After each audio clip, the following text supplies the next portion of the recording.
Here at Locked On Fantasy Baseball, we like to go big or go home. And today, we're putting our money where our mouth is with our bold predictions for 2025 on today's action-packed episode of Locked On Fantasy Baseball.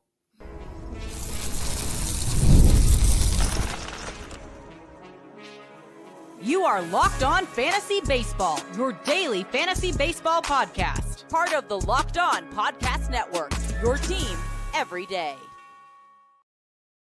Hello, fantasy baseball fanatics, and welcome to the Locked On Fantasy Baseball podcast, brought to you by the Locked On Podcast Network, your team every day. As always, we're your number one source of fantasy baseball knowledge, and thank you for making us your first listen each and every day. I'm your host, Dominic Martino. You can find me on Twitter at DomMartinoFB. Here, as always, with my brother, my co-host, my partner in crime, Matthew Arnay, and you can find him on Twitter at Matthew_Arnay. If you're watching on YouTube and you haven't already, hit that little bell below. It will subscribe you to the channel and give you a notification every time we drop a new episode. Or if you're listening on the audio side of things on a platform like Apple or Spotify, that allows you to give us a 5-star rating and review. We would truly appreciate it if you do that for us. And guys, lastly, but truly most importantly, give us a chance on the Subtext platform. Through Subtext, it's an in-depth, personalized experience where you're going to get text messaging alerts right to your phone, offering so much more than we can in these 30-minute episodes. And this time of year, when you need it most with your draft weekend, probably coming up right around the corner, it's going to be your secret weapon. I promise you that. We're going to help you put you over the top for your draft and all season long. So give us the chance on Subtext. And you know what? Listener League. Yeah, if you do join us, I was getting there. If you do join us on Subtext, you're going to get a chance to join our listener league. By doing so, join the Subtext, share any of our social media posts. Each share gets you one draw into the end entry to join our listener league. So it's a great opportunity, guys. You get to compete against Matt and I. It's going to be a fun time. So make sure you join us on Subtext. Once again, link in bio wherever you're listening, watching, or it's available on any of our social media platforms. And today's episode is brought to you by Game Time. Download the Game Time app, create an account, and use the code LOCKEDONMLB for $20 off your first purchase.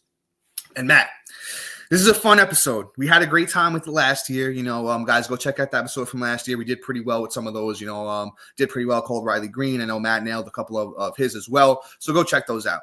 But this year we got, a bunch of new ones for you, and really going big or going home. So make sure you stay tuned to the end of this one, because we got some fun predictions for you. But Matt, why don't you get us started, my brother? Where are we going first? All right. So hold on. Oh, the haterade. If you guys aren't watching on the tubes, Matt's got the haterade out. Full sip. Big gulp, actually, looked like to me. I got to stretch for this. It's already all right. Michael Harris II. This is the year where we are done with Michael Harris. All hope is gone. He disappoints for the third time, and we just give up. And it's not because of the talent, because the guy has talent. I will never discount Michael Harris as the player and the real baseball player. He's really good at baseball, so do not get me wrong. But the opportunity and him being able to take advantage of opportunity is going to be his downfall, because he's never really been able to capitalize on things. Anytime he's been thrusted into a position of that, he never really soared. He's had bright moments, but never soared and been able to hold on to something. On top of that, the lineup is too stacked for him to make his way up. So he's always going to be a middle of the order, end of the order guy. And we're going to finally say, man, this production really not worth the top 50 pick anymore. Not worth the top 60 or 70. It's really going to be below, down to the top 100 kind of type deal, because Michael Harris just can't seem to put a season together where he's able to just hit higher and be in a position for success for fantasy baseball. You look at it, he only had 440 at bats, even though he was hurt, but 505 on almost a full season the year before. You just look at it, even with the reps, he's just not capitalizing. The most you're going to get is 20 home runs if it's really rocking and rolling with that many attempts. And you're looking at just 76 runs and, maybe 60 ribs if you're really having a good year. Stolen bases are going to be decent, but depends on who's hitting in front of him and where he's hitting in that time. And the average is just going to be, anywhere from a 260 to 290 range. Why is he a top 50 or top 60 or top 70 pick at that point? There's guys that are producing at a way higher level and producing way more counting stats. I think we're done after this year. Until he gets moved to another team, the hope is gone. Damn, Matt. So you know what the funny thing is, folks. Matt and I, we always texting each other before the podcast and talking about, what we're gonna do for the episode and stuff like that.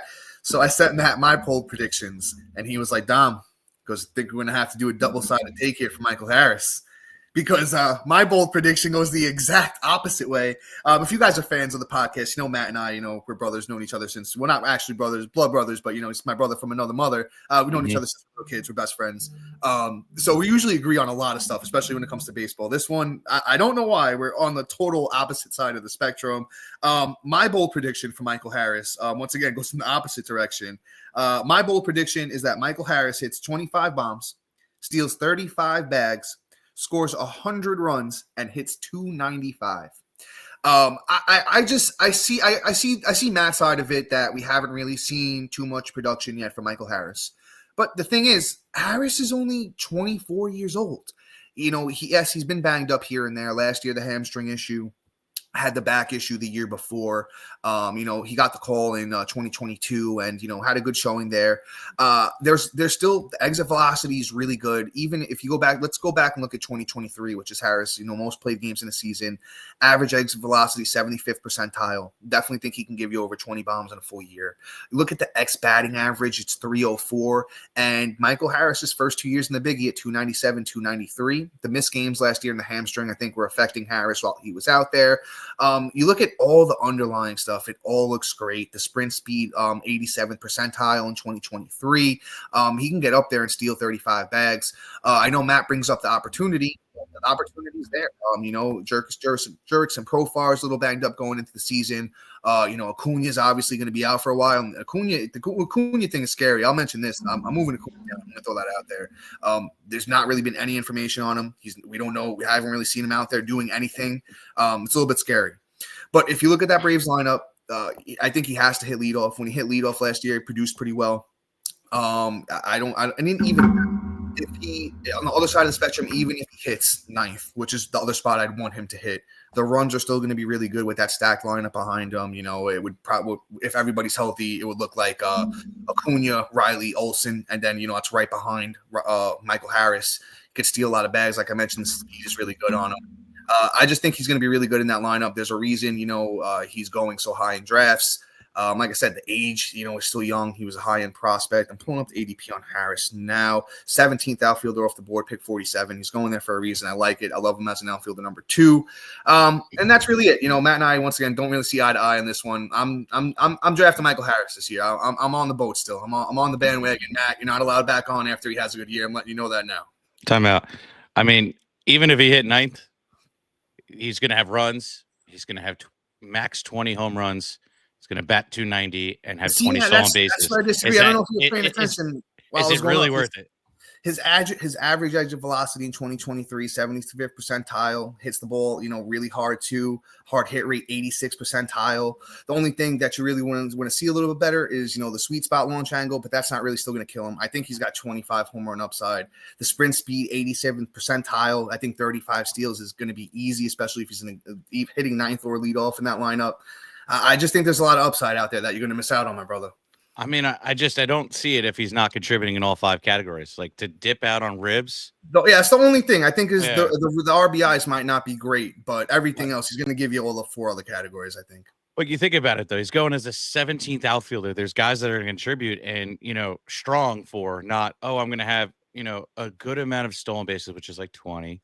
I'm going to have a good amount of home runs, even if he hits your 25. He's going to have really good runs. I don't think there's any 5 category guy going after him, to be honest with you. There's not anyone going he's more like a 3 and like a 3 category guy. I mean, there's guys that are going to contribute at 4. They're going to have average, they're going to have runs, they're going to have ribs, and they're going to have home runs, especially in the OF position. Like, it just, I'm not willing to take a guy that's going to be subpar in 4 categories, like in 1 category, 2 categories essentially, and really only hyper contribute in, 3, and it's really not even a hyper contribution in either stolen bases or home runs. I mean, like I said, if my 2025 is, I mean, 25 is not really like a major contribution at picking that I said 25-35, hit 295, give you 100 runs. I think that's easily a top 20 outfielder. He does that, sure. I don't foresee it happening, especially if he's hitting ninth too, because the opportunities won't be there because he won't have as many at bats. Yeah, no, I hear that. But, I mean, still you got Acuna, Riley, and Olsen, and that team's going to bat around. And also, I didn't even mention he's having a monster spring training. 13 games, 4 runs, 11 hits, a double, 2 bombs, 4 RBIs, 2 steals, and hitting 324. I mean the kid's off to a good start. That's wonderful. I think we were saying the same thing last year. It's just really just a matter of, again, where he's in that rotation, that lineup. And he's not going to capitalize enough to supersede anybody in that top. So once Acuna comes back, his bottom line, he's going to be a sell high by the end of April, if anything. If he lives up to your hype, he's going to be a sell high and a half. And that's really about it. And then he'll go back to being the year we give up on him because he didn't do enough to justify the pick. And there was guys going around and there were much more. But coming up next, because I think we've kind of talked about him ad nauseum at this point. You can clearly tell we cannot agree. We got some awesome stuff, and then some better bold takes coming up next. And okay, so get the supplies you need from the site that made for skilled traders. Skilled trades. I apologize. Supply House. Whether you're into plumbing, HVAC, or electrical work, Supply House is a reliable way for our product to order products online. Their easy-to-use website is packed with helpful resources and the latest product info to help you get the job done right. Plus, with a complete inventory of over 200,000 parts from 400-plus brands, you'll find exactly what you need to deliver fast from coast to coast. Need help with an order? Supply House offers expert support from the industry-leading service, so you'll always talk to a real person, which, honestly, that's gold right there. And a trade pro is looking for an extra edge. Their Trade Master program offers exclusive perks like a dedicated phone line, free shipping, and discounts on every order. Thousands of skilled professionals are already taking advantage. Now it's your turn. Join Trade Master program today at supplyhouse.com/TM and start ordering today. Whether you have plumbing, HVAC, or electrical supplies needs, it just takes a few clicks, delivering coast to coast. Plus, use the promo code SH5 for 5% off your first order. That's supplyhouse.com. Game Time has a new feature called Game Time Picks that makes getting tickets for your favorite live events even easier. Game Time Picks filters out all the fluff to show you only incredible deals on great seats so you don't have to waste your time searching through thousands of tickets. With Game Time Picks, curation makes it easier to save more on sports, concerts, comedy, theater, and more. Game Time has a plethora of great features, such as their all-in-one pricing, which honestly, it's pretty self-explanatory. I get no surprises at checkout. Everything I see is right up front. The lowest price is guaranteed, or Game Time will give you 110% of the difference. Game Time tickets coverage is the most flexible customer service policy in the ticketing industry. Take the guesswork out of buying tickets with Game Time. Download the Game Time app, create an account, and use the code LOCKEDONMLB for $20 off your first purchase. Terms again, create an account and use the code and redeem the code LOCKEDONMLB for $20 off. Download Game Time today. What time is it? Game time. And all right, so look, we really only made it past one guy. I'm pretty much ready to go here. Let's do this thing. Tanner Bibee. You know what I think about Tanner Bibee this year? Well, if you watch the show, you might. I think he's going to finish as a top 12 arm. I swear to it.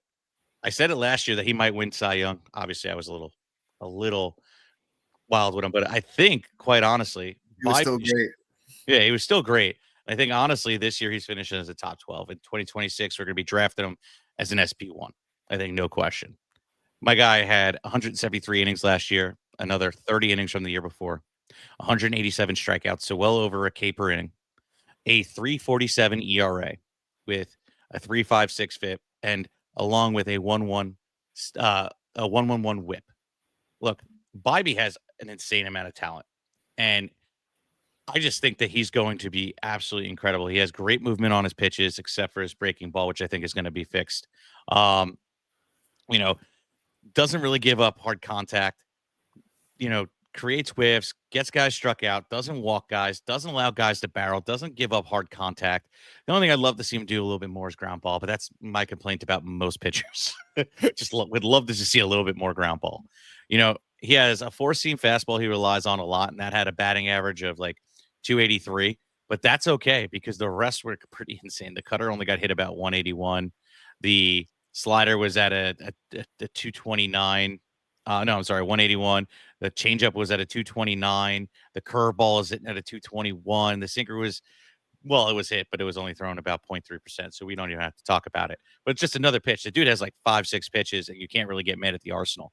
He's honing his skills. He's growing. He's young, and he's taking steps forward. I like the fact that he went 30 more innings. I hope that we see more this year, and he gets to the 200 mark. And I think that everything kind of comes together this year. We're seeing steps in the right direction. A good first year, a consistent second year, and now let's build on it. And that year 3 is usually when we see a player really take off and become that elite pitcher that we all know he is. Tanner Bibee is trending in all directions to truly be one of the best pitchers in baseball, and I think it starts next year, and this year. Sorry. Yeah, Matt, we're locked in on this one, man. I love Bibee as well. You did a great breakdown. I'm just going to add a couple small things and move on because we spent so much time on Harris earlier. The ADP is crazy right now on Bibee. It's SP28. He's going around pick 108 on NFBC the last since March 1st. It's wild to me. I don't know what other people see that Matt and I don't. Like I think I mentioned it. I moved him up to SP18. Absolutely love Tanner Bibee for this year. More of a high-end SP2 than a high-end SP3 of where he's going. But Matt, great breakdown. Really don't have too much else to add. Great job there. Love Bibee as well. Let's move on to this next guy, though. My next bold prediction. A little bit bold. Marcus Semien is not a top 10 second baseman in 2025.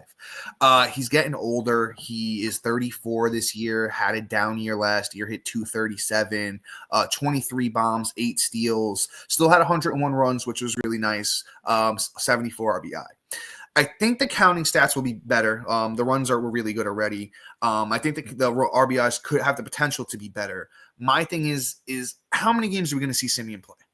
Semien has been a horse, a legit workhorse. If you look back all the way to 2015 when he was 24 years old, there is only one season besides the COVID season where he didn't play over 155 games. I don't think we're going to continue to see the health be as good as it's been. The production itself, if you look at the underlying stuff, I think the power is not going to be as good as we've seen in previous years. I think he's going to be a lot closer to 20 than 30. The speed still looks good underlying, but I think the thing is, the Rangers don't want to let him run too much. I know he stole 25 bags his first year, but I think that's going to be a part of the system of how they're keeping him on the field. At age 34, how much you really want to let the guy run. So I'm not expecting, a huge steal total. If he gets to 10-ish, that'd be okay. If you look at the batting average, 3 out of the last, 4 years, 3 out of the last 2 out of the last 3 years, Dom, get that out. 2 out of the last 3 years, he's under 250. I just don't think he's going to be as good as advertised, right? And when you look at the ADP, he's still going pretty high. I'm not buying at that rate. Pick 66 overall. Well, that's just way too high for me. You could wait 20 picks and get Jordan Westberg. You could wait even a little later at 127. So you're talking 6 picks later. You can get a 2020 guy in Luis Garcia, who hit 280 last year. Even if you want to wait, take Nico Horner, who should be back sooner than later, who's progressing. He's going at pick 170. I'll take all those guys over Semien, to be honest with you. I have him ranked outside my top 10 personally. I just think this is, like Matt said, this is the year for Harris. I think this is the year where Father Time kind of gets Marcus Semien, and we really not going to be drafting him too high next year. Yeah, so my thing with Semien is I definitely agree that he's definitely not going to live up to the draft price, right? The ROP is not there. He was on our bus list 1.0. I'm all for everything you just said. I just think there's not a lot of options out there is why his draft price is so inflated. You look at second base, and I just don't feel great with a lot of options outside of that top, right? Like after Jose Altuve, it's a lot of question marks. Is Jackson Holiday going to break down? Is Luis Garcia Jr. going to actually live up to the hype? Is Nico Horner going to be healthy? Do you really trust Bryce Terang or Cole Keith? Or, do you want to take a shot on Matt McLean? And so on and so forth, with a lot of guys with a lot of question marks. And at least Marcus Semien is a household name that, is going to at least be able to produce at the position and not be a complete dud. And that's why I think the price is where it is. It's just gone too far because everybody feels they need to kind of latch on to that position. And I understand it. So you're paying a premium. He's not the guy I want to pay a premium for. So you said it well. I'd rather take the shot on the later guys. It's just a matter of comfortability. You know, if you have him in a keeper or dynasty league, 100%, you hang on to him. You don't let him go because you're not paying the premium. But if you're in a redraft league, I'm avoiding it unless he falls to around like pick 80, pick 90 after Westberg and after Altuve and after all these other guys. And then if I have to decide between him and Garcia, obviously it's going to be him. But, you know, it's just a matter of price. So with Semien, I'm just not about it this year unless, again, the price is right. So well done, John. It is whiz, and I can keep going, but again, we have to keep moving on. You know, coming up next, we have the rest of these names. So if we can get through them, if anything, we're going to have a ballpark too because we barely got through 3. But stick around. All right, when it comes to fueling your body, quality matters. That's why Just Ingredients is changing the game with clean, high-quality products designed to support better health and peak performance. Just Ingredients offers an NFS-certified line of protein powder, electrolytes, pre-workout, and creatine. They're all rigorously tested to ensure that they're free from substances banned by major athletic organizations. Just Ingredients has also partnered with 2-time MVP, one of my favorite players in the league, Bryce Harper, who trusts their NSF certified sports line to fuel his training and recovery. And, you know, they actually just sent us a couple of the products. Matt and I have been trying them out, you know, taking a little bit of that pre-workout and creatine. Thank you. The gym. The protein powder is great as well. And you know what? You know, I just love that their ingredients prioritize wholesome, nourishing ingredients without the artificial junk that you get from most stuff. And whether you're recovering after a workout, you just need the energy boost. Their grass-fed whey protein and pre-workout deliver real results. Visit justingredients.com/Bryce Harper and use the code LOCKEDONMLB for 20% off your order. And for more wellness tips, follow at Just Ingredients on Instagram. And once again, one more time, go to justingredients.com/Bryce Harper and use the code LOCKEDONMLB for 20% off your first order. All right, we got a little message from Locked On as well. The NCAA tournament is here, and so is the Bracket Breakdown. Locked On Podcast Network and Amazon Fire TV channels are teaming up to deliver NCAA tournament coverage like never before. Watch studio shows featuring former players and Locked On's local experts as they guide you through every upset, buzzer beater, and bracket matchup. Stream it all for free on Amazon Fire TV channel. Search Bracket Breakdown to see it all for free. It's your team every day.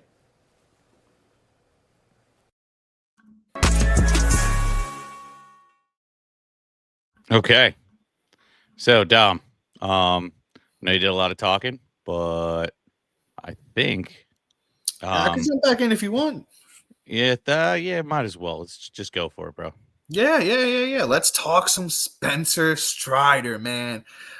We got to talk about a little bit yesterday, but I really want to lock in on him here. My bold prediction is that Spencer Strider is going to be the SP1 this year. And all of you looking at me saying, Dom, that's absolutely crazy. Listen, he just pitched 2.2 scoreless innings, no hits, no walks, struck out the first 5 batters in a row. Was sitting about 95.2.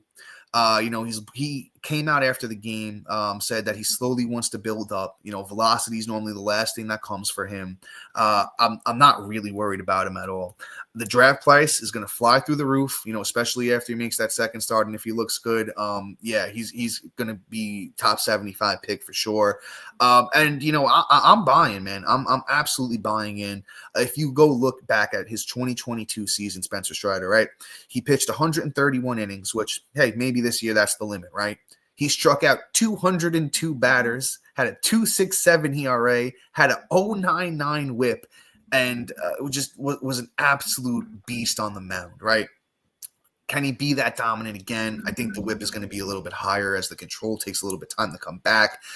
Maybe the ERA is a little bit higher, but hey, he's still a guy that suppresses runs really well. The Braves have a good defense behind him. I think he could still be sub 3 in the ERA. And the strikeouts, that's what he does, man. He opened up his first start back, striking out the first 5 batters. I know it wasn't the big league lineup, but I believe it was the Boston Red Sox, and he struck out Roman Anthony, who's one of the top prospects in all of baseball. So he's right where we want him to be. And I think we see him like mid-April-ish because, he did say he wants to build up a little bit slower himself. I'll take that. I'll take a guy who knows his body and wants to, hey, make sure everything's right before he's out there in a game. I love to hear that, actually. It's not discouraging in the slightest bit. I think it's a bold prediction, obviously, but I personally have moved him up to like SP 15. I would love to take a guy like Spencer Strider as an SP 2. Maybe not in deeper leagues. I'll say that, though. In deeper leagues, you kind of want to be less risky because the replacement level off the waiver wire is going to be worse than a shallower league. So I'll say in a 12-man league or shallower. And then as you get shallower, I feel more and more comfortable with taking him. But in a 12-man league, probably middle end SP2 is where I want to grab him.